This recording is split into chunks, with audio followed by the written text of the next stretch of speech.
Okay, coming at you, the JoJo Show. Hottest topics north of the tropics.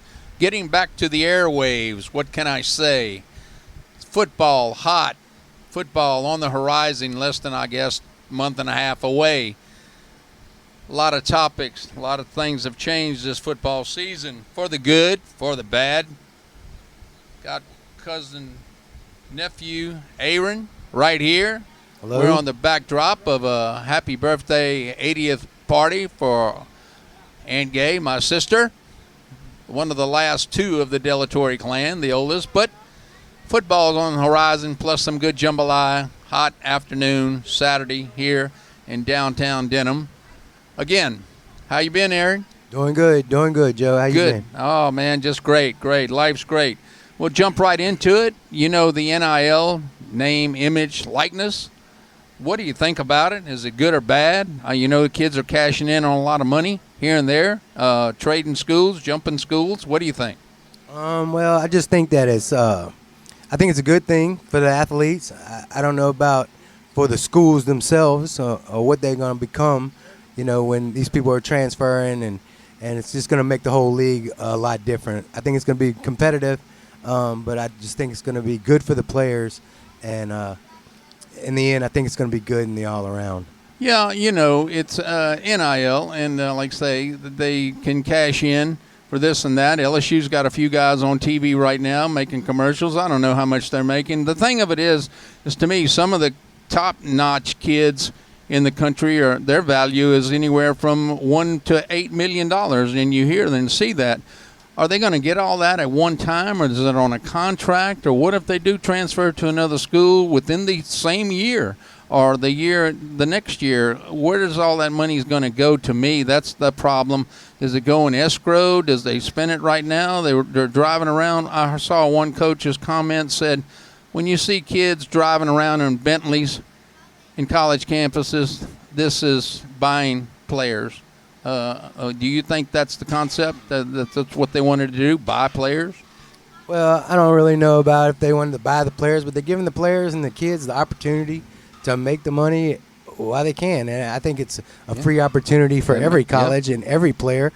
So it's not. I don't think it's one-sided, one school. It's an opportunity for all of them. I don't know if putting that much money in a young kid's hand is the right thing to do, and I don't know how they get their payoff or whatever it is, but I think, you know, it's an opportunity that they had never had a chance to get, and they're getting that opportunity now. And it's the age-old thing is good points. Get the money while you can, wherever you're at in life. Right, and it's a plus to them, and the university's going to make their money. There's billions in the NCAA as it is, and you know, it leads into the next thing, recruiting wars. Recruiting wars used to be the biggest thing up until this year, the NIL. I'd see, you know, kid was coming here, kid was going there. Now they set them up. They glamorize it so much on ESPN or here local, the news. They got 5 or 6 college hats in front of them, and then they pick and choose what they want, and then they, you know, grab a hat, this, that, and the other. They go through the gambit of that. But I'm feeling that recruiting wars have always been there. And, again, come on. Jimbo let the cat out of the bag at the start of the year, saying we've been paying players for years, this, that, and the other. That's been the thing that everybody has said, you know, for years. And recruiting wars are always going to be there. You're going to bolster your club with the best athletes. I think some of these top 5 athletes that they say they're top 5, they may not be top 5, top 4. But, you know, like I said, you know, what do you think about that? Well, I agree with it. You know, there's recruiting wars, but like it's always been that way. At the end analysis of the whole thing is the player who picks up the hat where he wants to go, whoever's recruiting him is, hey, more power to you. You know what I'm saying? At the end, I've seen moms sitting behind their son, and they want them to pick up the Alabama hat, and they pick up the Sooner hat, or they pick up the LSU hat, or they pick up Penn State. You know, it's whoever. It's a war, it's and a war. they have to be diligent and stick with it and persuasive to get them to go in there. All right, we'll cut through the big games of the season. I mean, every football season to me is a brand new thing. What do you think the big games are going to be this year? I mean, I know you, LSU, SEC. I'm turning toward the SEC. I'm OU. I like SC also, but what do you think the big games on the horizon this year are going to be and be real important on the national scale in rankings? Well, I think for LSU for sure that Florida State, when we take off for the first game of the season, is going to be a big one because it's always whoever you beat outside of your schedule and what their ranking is in order to get you higher rankings for the playoffs. And that's just the way it's drawn up. So I believe that, you need to beat every team in your conference, but you need to beat the big teams that aren't in your conference to give you a little bit more notoriety when they start picking these teams to go into the playoffs. Right. Every game is a big game to me. They're the sectional games, the big-time rivalries, the Big Ten rivalries, Ohio State, Michigan, Oklahoma, Texas, stuff like that. I think Oklahoma coming in with a new coach, defensive-minded, they're going to have to prove that every game they play is going to be a defensive win. The next thing, you saw it, everybody saw it. It was a big hoopla about Jimbo. Sometimes I call him a different name versus Nick. Jimbo Fisher, Nick Saban, friends, coaches together, fraternity of the feud that they had. Jimbo created the big turmoil. Well, Nick did. Nick can say anything he wants. He's practically king of what he, espouses and what he puts out there. But what do you think of that feud? And should it die down, or are we going to carry it on all season? What's your take? Well, I don't really know about that situation too much. I mean, I've seen it going on. Jimbo and Nick Saban, I mean, they work together. I think each of them taught each other something. I think they're, brother-in-law situation or something like that. They were together once, and now they're playing against each other. So it's every man for themselves again, It leads credence to the recruiting war. I mean, you're going to do that as much as you can. Conference realignment. Oh, yeah. Big thing is we had other topics, but we could go all day on this. We have a few minutes to go. But conference realignment, you're just seeing that UCLA and USC is moving to the Big Ten. You saw last year Oklahoma and Texas commit to the SEC. Then you're going to see that Notre Dame's going to leave and get to the Big Ten. They're going to be 4 or 5 geographical divisions in the United States, and then they're going to have at least 10 to 15, 20 teams in each. What do you think about conference alignment, and what do you think what's driving it? I know what's driving it. Well, there's a lot of different things about the realignment and everything, and I believe it's for the schedules that we had and the conferences that we had, that all the nostalgia and the tradition, we're probably going to lose all that.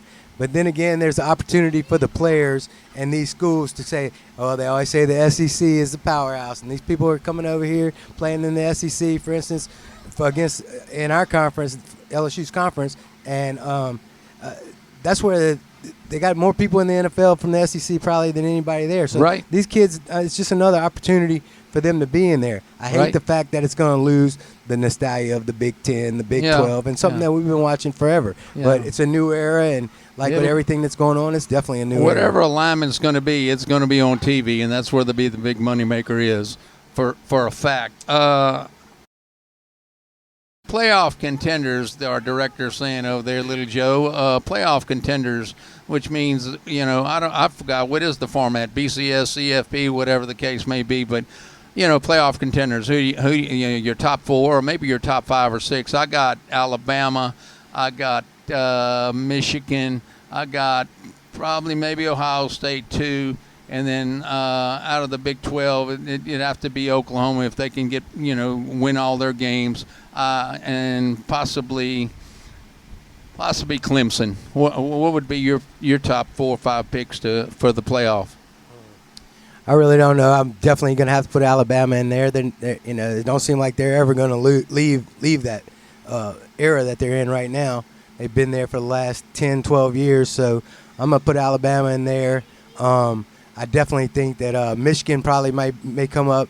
We might get an Ohio State. There's Clemson. There's Georgia. I forgot Georgia. Georgia for sure. Yeah. And then we got Oregon. You never know, and definitely Oklahoma's going to be in there because Oklahoma's always in there to represent the Big 12. Yeah. The question is, when Oklahoma comes to the SEC, you're not chewing over there. Yeah. It's going to be whoever wins the SEC. Yeah. Not Yeah. And we've seen what happened with the SEC and the LSU and Oklahoma game. Yeah. Yeah. Oh yeah. It was 7 touchdowns. Me and Steve Big Steve were talking about that the other day. Greatest game I ever seen played. Top 4. Who's going to the playoffs? Okay, the top 4 we just mentioned all the one who your solid top 4 picks. We're gonna maybe hold you to it to the rest of the year, but I got Alabama, I got Michigan, I got Oklahoma, and then again, like say, I'm leading to Georgia, Ohio State. I got 4 and 5. My 4th pick is a tie.